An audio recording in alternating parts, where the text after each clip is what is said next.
Hey guys, welcome back to Home Built, and in this episode we continue to work on the dry sump tank for the Alfarrari.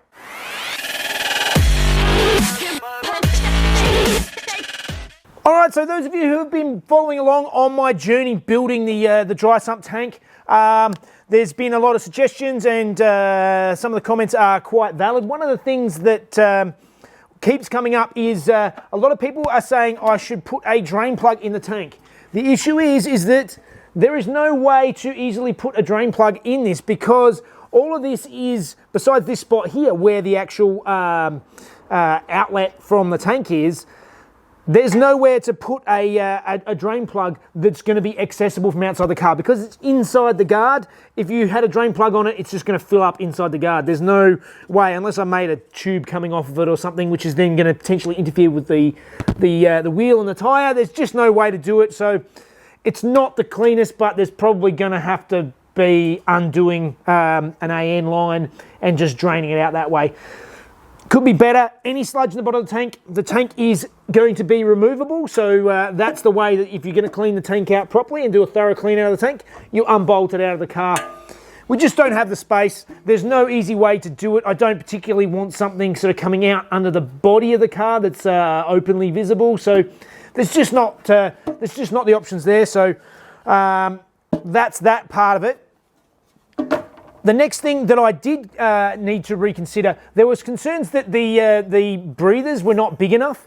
That is actually the Dash 8 I actually measured off of what the factory Ferrari already had as the breathers. So all of these dimensions are basically the dimensions that the factory Ferrari was using already. So the inlet into the dry sump tank, or pumping from the engine through to the oil cooler, was roughly dash 12, which is why I've gone with dash 12, and the outlet, the return back to the engine, was about dash 20, so that's why I've gone with such a large dash 20 fitting. It's all going off of what Ferrari had already, so it's running with that. Some were asking about the dry sump pump.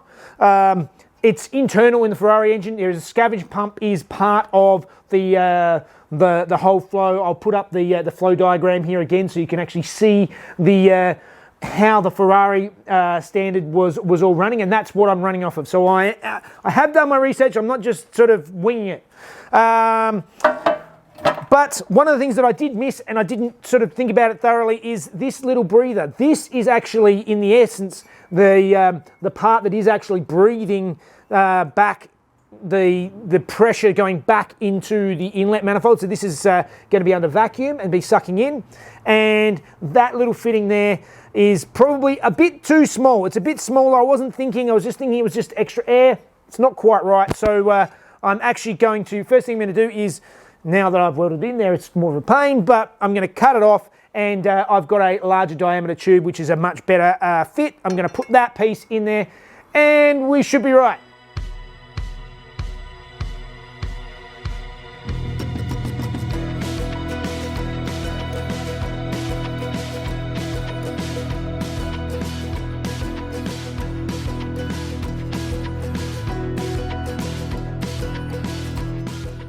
Okay, so that breather is much better. It's much bigger. You can see it there that it's a much bigger diameter. It's bigger than the dash 12 fitting on the top, and that's where most of the air is going to come in. Now I need to actually match it up so it actually fits into the notch in this tube. So I have to enlarge this notch to fit my breather.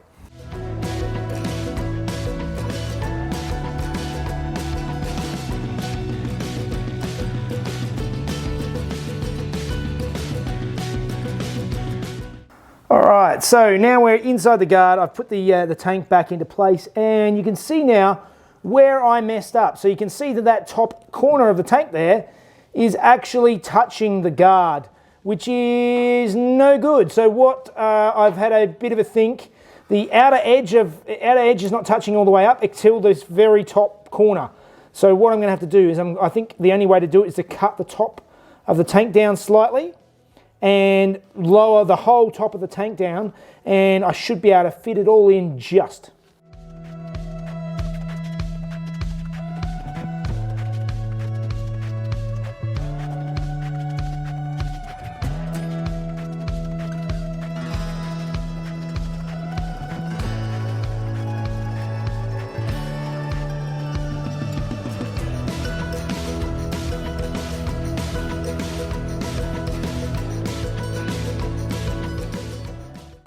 right, it's hard to see, but up in here, that is much better. There is actually a gap all the way along. There is space now, so I can move on to something else. So a lot of you have been asking a lot of questions about how I am going to fill the tank, because obviously with the tank up here in the wheel arch, there's not a lot of access to get to it. All the hoses will run up, sort of up inside the wheel arch and all this sort of stuff, but you still need to be able to fill it up with oil. And I have a plan. Coming up here to the engine bay, I have actually planned it all out. I have thought about this in advance, and you see this spot right here? I have this really nice Raceworks oil cap that I can fit right about there and have access through. So now I need to go and build a tube from my Raceworks oil cap through to my oil tank. And first things first is I need to mark out and cut my hole through my guard so I can have somewhere to mount this thing.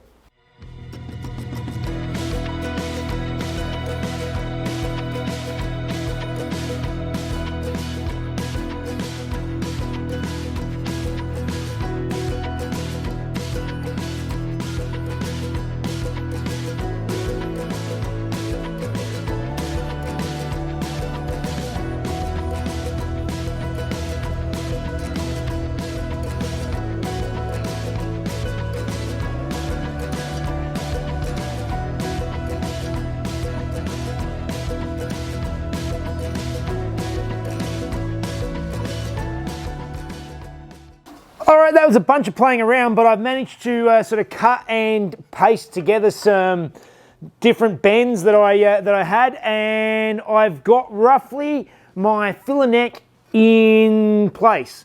But before I lock it in, what I really need to do is work out a way to lock in the tank itself. Now, that is going to be one of the more difficult parts, is because I actually need to have this solidly mounted in the car. We need to look at what we're going to do, and for starters I think I'm going to use a peg in the bottom of it so that I can slip it in and sit it down and sit this peg into a hole with a bushing in it so that it will sit where I want it to and it won't move around side to side at least.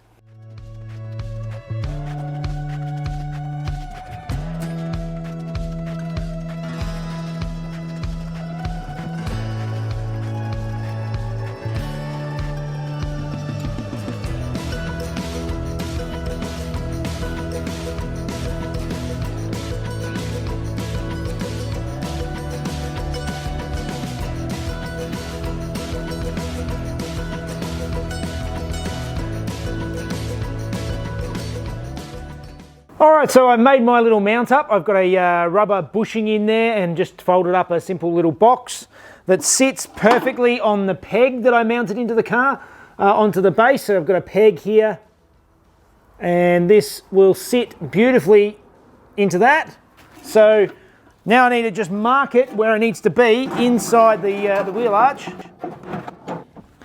Now I just need to weld it into place down in here, and then I've got my initial mounting point, my peg, which will start the whole process.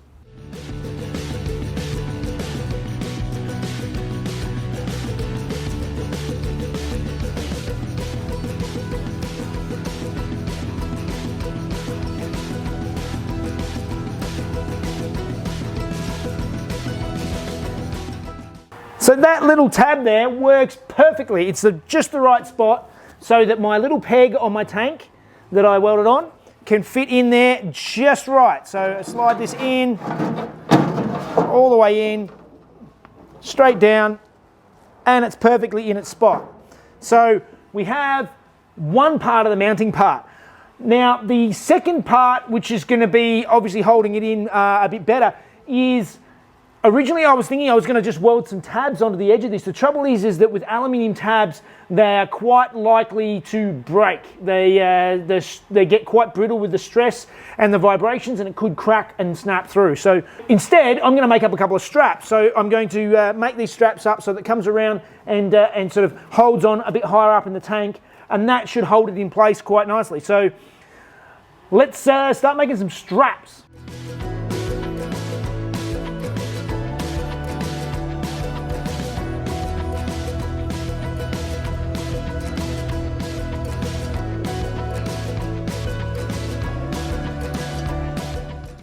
right, so I've been tinkering away building my strap, and what I've come up with is I have just a piece of square tubing. I'm going to weld this inside the front guard, at the back of the front guard, that will be the mounting point with a captive nut in it.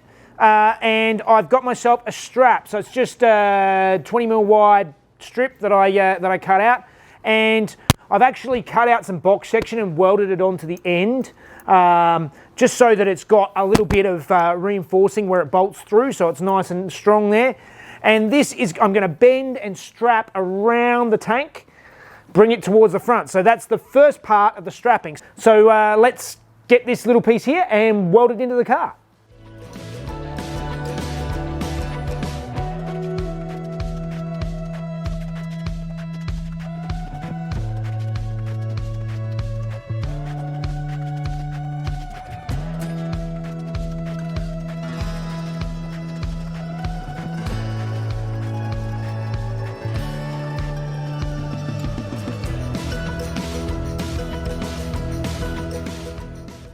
All right, that was a lot of time fabricating, but I've made up my couple of straps. So I've got this strap here that I've got a bend in it. This one bolts in the back, in there in the wheel arch, and comes past the front of the box, the oil tank. And I've got this one here that bolts in across the front. So it's got a sort of angle on it like that. And this one bolts in across like that. So it holds it in there nice and firm. I will put it in now and you can see what I mean.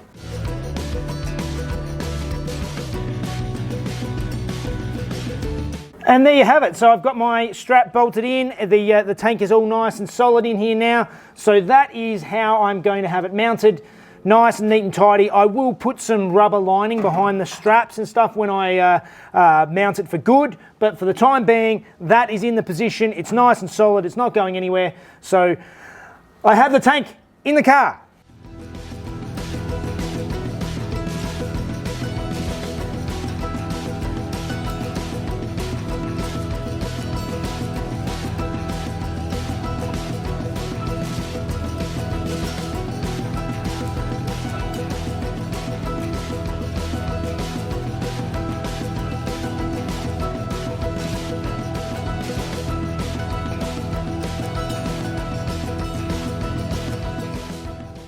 More than solid, it's going to do the job. I'm quite happy with that. So moving forward, the last sort of major addition to this tank that I need to have a look at is some sort of way to tell how much oil is in it.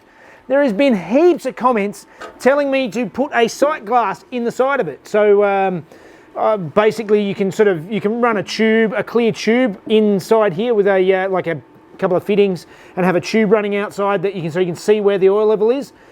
The issue with that is that this is in the wheel arch and this is exactly where all the stones would get flipped at. So if this was exposed, the sight glass would be vulnerable and would be able to be hit, and there's nowhere else to view it. So sight glass is not going to work.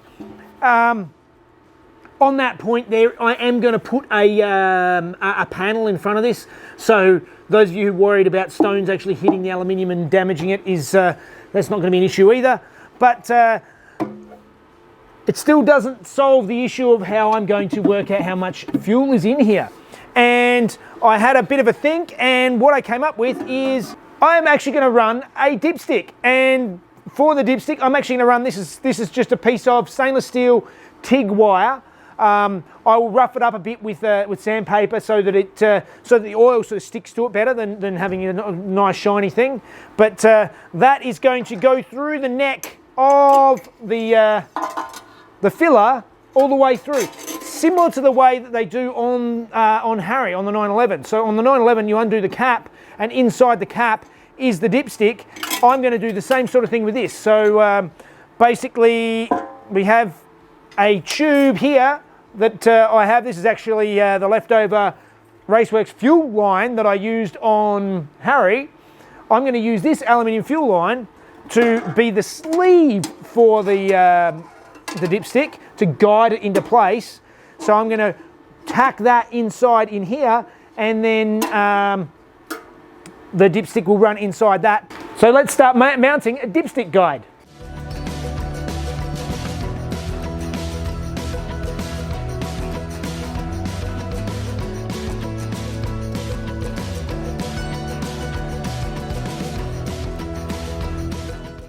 We have the feeder tube going down inside the tank through this tube that sits on the top of the filler neck here and goes down inside the tank. I still need to set the level and all the rest of it, which I think will probably set it around the height of the second baffle when the car is running. With a dry sump tank, you generally do the oil level when the car is actually running because it sucks a bit of oil out and it sort of drops the level down. So there'll be an off level and a running level. So those are yet to be determined, but that is looking pretty good. But I am out of time. Again, it's really time consuming doing this stuff, but we're getting there. It's really starting to look like a tank. It fits in the car, but I think that means it's time for Fun Facts with Mrs. Jeff.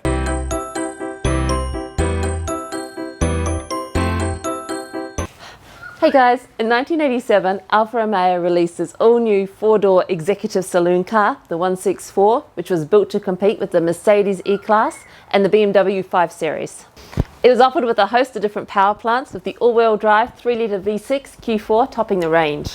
The most interesting version was not a road car, but a track variant known as the 164 Pro car, and this was created for a series by Bernie Ecclestone called Formula S, which aimed to combine the standard road cars with Formula 1 cars.